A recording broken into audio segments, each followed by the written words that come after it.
হ্যাঁ রে, তোর পড়াশোনা কেমন চলছে? বাবা, পড়াশোনায় আর মন বসছে না। কেন রে, শরীর খারাপ নাকি?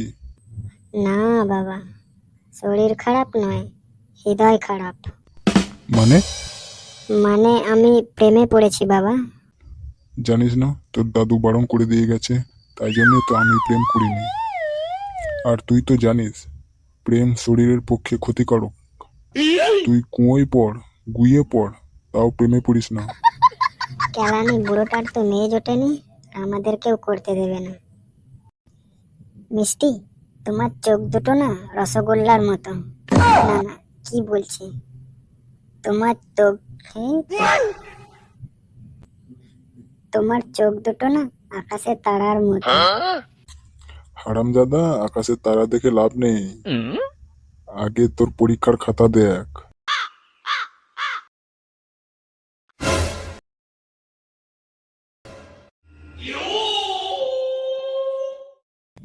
মিষ্টি, আমি না তোমাকে কিছু বলতে চাই।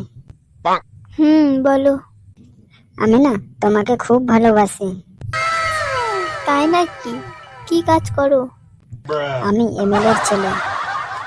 ওটা তো তোমার বাবার চাকরি, তোমারটা কি? যেদিন তুমি কিছু করবে সেদিন তুমি আমাকে প্রপোজ করবে।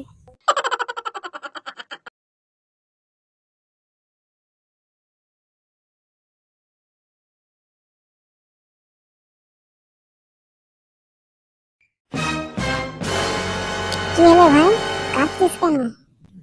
আর বলিস না ভাই, মিষ্টিকে প্রপোজ করলাম, কিন্তু শালা আমাকে চড় মেরে চলে গেল।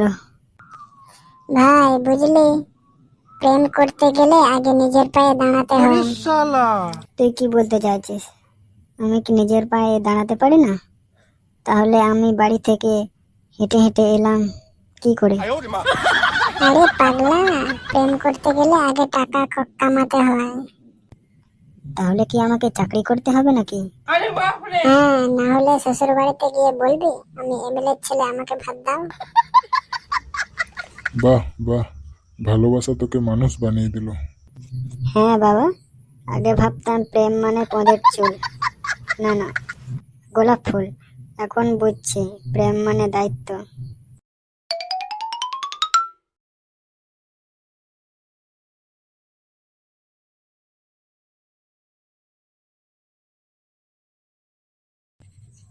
বাহ, এখন তো তুমি নিজের পায়ে দাঁড়িয়েছো। তাহলে কি আমার প্রেমিকা হবে? আগে এক প্লেট ফুচকা খাও, তারপরে ভাববো।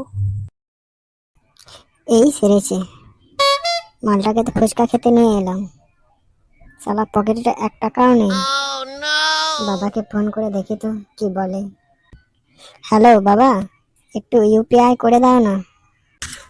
আরে বাপু, প্রেমে পাগল হও কিন্তু নিজের বিলটা নিজেই দাও।